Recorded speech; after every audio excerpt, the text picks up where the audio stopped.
क्या आप लोग जानते हैं महामृत्युंजय मंत्र की रचना किस प्रकार हुई और क्यों महामृत्युंजय मंत्र को अकाल मृत्यु को टालने वाला और मृत्यु के संकट से बचाने वाला माना जाता है? चलिए मैं बताती हूँ।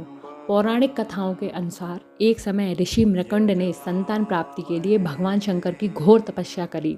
उनकी तपस्या से प्रसन्न होकर भगवान शंकर जी प्रकट हो गए। भगवान शंकर ने ऋषि से कहा कि मांगिए, आप क्या वरदान मांगते हैं।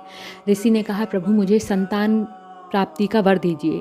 इस पर भगवान शंकर ने कहा, ऋषि आपके भाग्य में संतान का योग नहीं है, लेकिन आपकी तपस्या से प्रसन्न होकर मैं आपको संतान प्राप्ति का वर देता हूँ, लेकिन यह संतान अल्पायु होगी। ऐसा कहकर भगवान शंकर अंतर्ध्यान हो गए।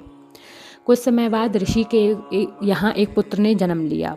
जब पंडितों ने बताया कि यह बालक अल्पायु होगा, ऐसा सुनकर ऋषि मृकंड बहुत दुखी हो गए। उनको इतना दुखी देखकर उनकी पत्नी ने पूछा कि आप इतने दुखी क्यों हैं।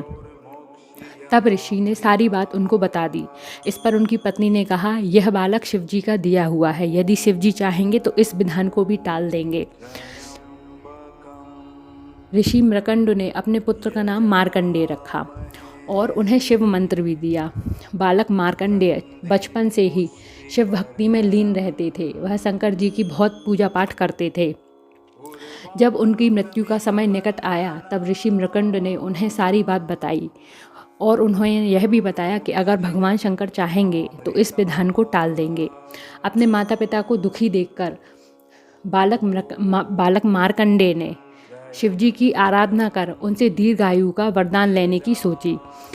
बालक मार्कंडेय ने दीर्घायु का वरदान प्राप्त करने के लिए महामृत्युंजय की रचना की, जिससे कि वह शिवजी की आराधना कर सके और उन्हें प्रसन्न कर सके।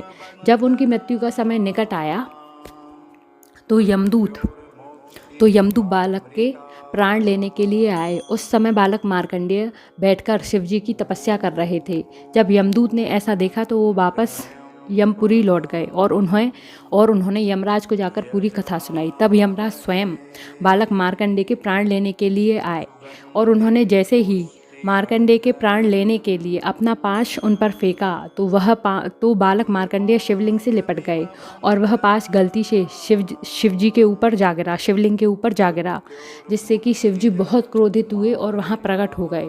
फिर यमराज ने उन्हें विधि के विधान के बारे में बताया। इस पर शंकर जी ने मार्कंडेय जी को दीर्घायु होने का वरदान प्राप्त किया और विधि के विधान को बदल दिया। तब भगवान शंकर ने बालक मार्कंडेय से कहा कि मैं तुम्हारी तपस्या से बहुत प्रसन्न हूँ और तुम्हें दीर्घायु का वरदान प्रदान करता हूँ, और आगे भी जो इस मंत्र का जाप करेंगे वह अकाल मृत्यु से बचे रहेंगे, उन्हें मृत्यु का भय नहीं होगा। और तब से यही माना जाता है कि जो लोग भी इस मंत्र का जाप करते हैं उनको मृत्यु का संकट नहीं होता है। भगवान शंकर उन्हें दीर्घायु प्रदान करते हैं और उनकी यमराज से रक्षा करते हैं। तो इस तरह महामृत्युंजय की रचना हुई। इसी तरह की और वीडियोस के लिए मेरे चैनल को लाइक, शेयर और सब्सक्राइब करें। Thank you.